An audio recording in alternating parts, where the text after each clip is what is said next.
जब आप स्पिरिचुअलिटी शब्द सुनते हैं तो आपके दिमाग में क्या आता है? क्या स्पिरिचुअलिटी हमें ज्यादा सफल बनने में मदद कर सकती है?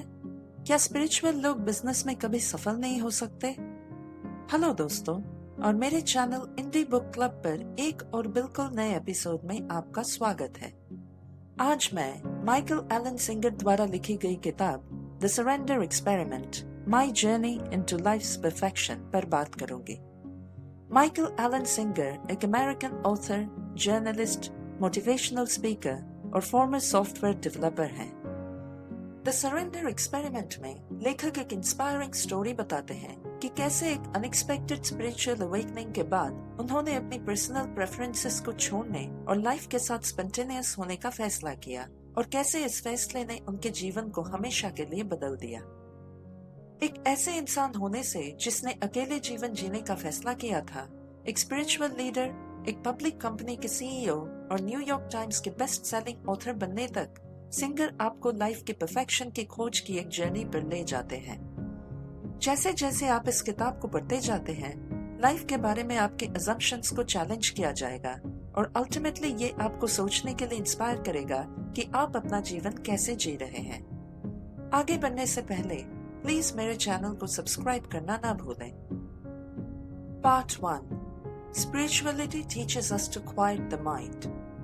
हम में से ज्यादातर ने अपने जीवन में ऐसे सिचुएशंस का एक्सपीरियंस किया है जब हम किसी के साथ बातचीत कर रहे थे और अचानक हमारे पास कहने के लिए कुछ नहीं होता है।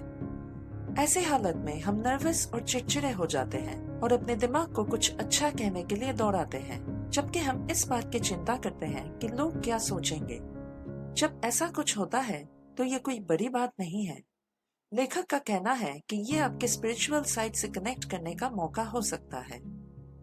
ये अनकंफर्टेबल सिचुएशंस वास्तव में आपके लिए आपके एंजाइटी को कंट्रोल करने और खुद की या अपने कॉन्शियसनेस की जांच करने के लिए उपयोगी हो सकती है। मेडिटेशन का प्रैक्टिस करना हमारे एंजाइटी पर काबू पाने का एक प्रभावी तरीका है। लेखक ने खुद ज़ेन मेडिटेशन को बहुत उपयोगी पाया। ज़ेन मेडिटेशन में आप किसी शांत जगह पर बैठकर अपने ब्रीदिंग पर फोकस करते हैं।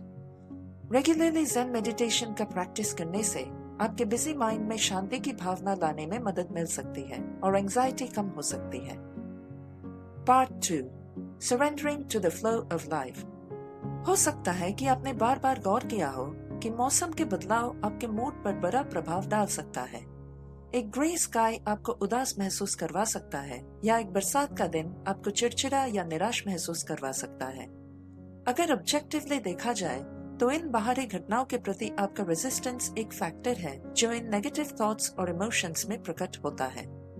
जिन लोगों को बहुत ज्यादा एंजाइटी होती है वो अक्सर बदलाव से डरते हैं और कई दूसरे चीजों से आसानी से परेशान हो जाते हैं। साथ ही हमारे पर्सनल प्रेफरेंसेस भी कभी कभी हमें एंग्शियस या नर्वस करते हैं।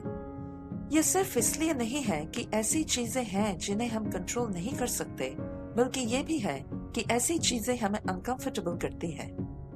जब हमारी पर्सनल चॉइसेस एक्सटर्नल सिचुएशन से टकराती हैं, तो हम सिचुएशंस को रेजिस्ट करने लगते हैं। ऐसे समय में हम स्पिरिचुअलिटी में आराम और शांति पा सकते हैं। स्पिरिचुअलिटी हमें अपने विचारों पर कंट्रोल छोड़ना सिखाता है और इससे हमारी एंजाइटी कम होती है। स्ट्रेस को कम करने के मूल तरीकों में से एक है उन अपॉर्चुनिटीज और चैलेंजेस को एक्सेप्ट करना जो जिंदगी हमें भेजती है। Part 3, service is better than solitude. लेखक ने पाया कि एक निश्चित समय के बाद वो दूसरों को अपनी सर्विसेज देने के लिए बहुत ज्यादा मोटिवेटेड हुए। इस रवैये ने उन्हें एक इंट्रोवर्टेड हर्मिट से एक स्पिरिचुअल लीडर बनने में मदद की। उदाहरण के लिए, लेखक ने एक कम्युनिटी कॉलेज में इकोनॉमिक्स टीचर के पोजीशन के लिए जॉब इंटरव्यू के लिए जाने का फैसला किया।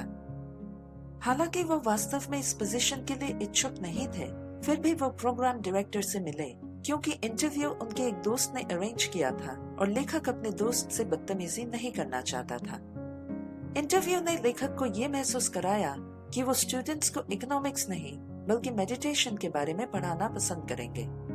प्रोग्राम डायरेक्टर ने उनके प्रपोजल को मान लिया और लेखक ने खुशी खुशी पोजीशन एक्सेप्ट कर ली और अपने काम को और ज्यादा सार्थक बनाने की पूरी कोशिश की।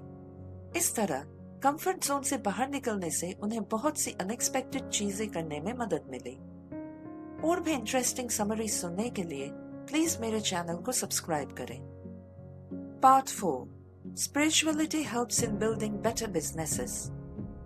लोग अक्सर सोचते हैं कि स्पिरिचुअलिटी और मेडिटेशन मटेरियल वर्ल्ड में कोई दिलचस्पी नहीं रखने वाले लोगों के द्वारा प्रैक्टिस किए जाते हैं, लेकिन जैसा कि लेखक को पता चला, बिजनेस पीपल भी स्पिरिचुअलिटी का फायदा उठा सकते हैं।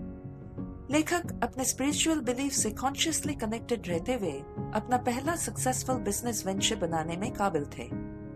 लेखक ने खुद से वादा किया था कि वो दूसरों की मदद करने और किसी भी चैलेंज को एक्सेप्ट करने के लिए हाँ कहेंगे। इसलिए लोकल शरीफ के रिक्वेस्ट पर उन्होंने अपने कम्युनिटी के लिए गैरेज, फायरप्लेस, टेम्पल आदि बनाना शुरू किया।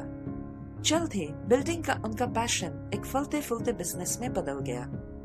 हालांकि वो अपने बिजनेस के एक्सपेंशन करने के लिए लोन लेने में नाकामयाब थे। फॉर्चुनेटली एक बैंक के ब्रांच मैनेजर पर्सनली उनके प्रोजेक्ट्स को देखने आए और वो बहुत इम्प्रेस्ड हुए और उन्होंने लेखक के लोन को अप्रूव किया। इस तरह कॉन्फिडेंट और ऑप्टिमिस्टिक रहकर लेखक अपनी सिचुएशन को बदलने में काबिल थे। Part 5, surrendering to the flow of life brings more opportunities. हम अक्सर सोचते हैं कि कितना अच्छा होगा अगर हर बार जब हम किसी प्रॉब्लम का सामना करते हैं तो हमें एक रेडीमेड सोल्यूशन दिया जाए। इसके लिए हमें बस इतना करना है कि जिंदगी हमारे लिए जो लाती है उसे हम एक्सेप्ट करें और हमारी समस्याएं अपने आप हल हो जाएंगी। लेखक ने अपने पर्सनल एक्सपीरियंस का एग्जाम्पल देकर इस बात को कंफर्म किया है। उन्हें एक बार एक बहुत ही डिमांडिंग कस्टमर से निपटना पड़ा और बहुत सारी चेंजेस और ऑल्टरेशंस को नेविगेट करने के बाद वो प्रोजेक्ट को पूरा करने में काबिल रहे। हैरानी की बात यह है कि जल्द ही उन्हें एक फोन आया जिसमें कहा गया कि वो कस्टमर अपनी जमीन लेखक को बेचना चाहते हैं। अनफॉर्चुनेटली लीगल कॉम्प्लिकेशंस ने लेखक को कमर्शियल पर्पस के लिए जमीन का यूज करने से रोक दिया। उसी समय सिटी एडमिनिस्ट्रेशन ने लेखक के कम्युनिटी टेम्पल के ठीक बगल में एक कचरे का ढेर बनाने का फैसला किया। इस फैसले का कम्युनिटी के लोगों ने जोरदार प्रोटेस्ट किया और कचरे का ढेर बनाने के प्लान को रोक दिया गया। कुछ ही समय के बाद ये वेस्ट लैंड सेल के लिए आई और लेखक ने इसे खरीद लिया। ये जमीन लेखक के बिजनेस वेंचर के लिए एकदम सही थी और पिछली जमीन जिसे वो खरीदने की सोच रहे थे उससे काफी बेहतर थी। इस तरह यूनिवर्स ने एक रास्ता बंद करके उनके लिए एक और बेहतर रास्ता खोल दिया। Part 6, accepting setbacks can bring new success. शांत रहने के बारे में बात करना तब आसान है जब जीवन आपको ढेर सारी खुशियां देती है, लेकिन क्या होगा अगर जीवन आपके रास्ते में कड़वी चुनौतियां पेश करे? लेखक के ऑफिस पर 2003 में FBI द्वारा छापा मारा गया। उन्हें फ्रॉड के लिए सस्पेक्ट किया गया और उनकी एसेट्स जब्त कर दी गई। उन दिनों कंपनी अपने एक एम्प्लॉय पर नजर रख रही थी जो डीलर से रिश्वत ले रहा था। बदकिस्मती से इस एम्प्लॉय ने पहले जाकर FBI से संपर्क किया और अपने सभी बुरे कामों के लिए लेखक पर दोष मढ़ दिया। इस तरह की घटनाएं ज्यादातर लोगों के लिए शॉकिंग हो सकती है, हालांकि लेखक शांत रहने और सिचुएशन को एक्सेप्ट करने में कामयाब रहे। कभी कभी चीजें कठिन हो जाती हैं और कोई रास्ता देखना मुश्किल हो जाता है। ऐसे मामलों में सिचुएशन को एक्सेप्ट करने से हमें उससे लड़ने की ताकत मिलती है और लेखक ने ठीक यही किया। वो जानते थे कि उनकी कंपनी का बचाव करना मुश्किल होगा और उन्होंने कई अटॉर्नीज को हायर करके एक स्ट्रॉन्ग डिफेंस तैयार की। बदकिस्मती से नेगेटिव पब्लिसिटी के कारण उन्हें CEO के रूप में अपना पोजीशन छोड़ना पड़ा। आखिरकार लेखक के खिलाफ सभी आरोपों को खारिज कर दिया गया और उनके खिलाफ कोई सबूत न मिलने की वजह से उनको क्लीन चिट मिल गई।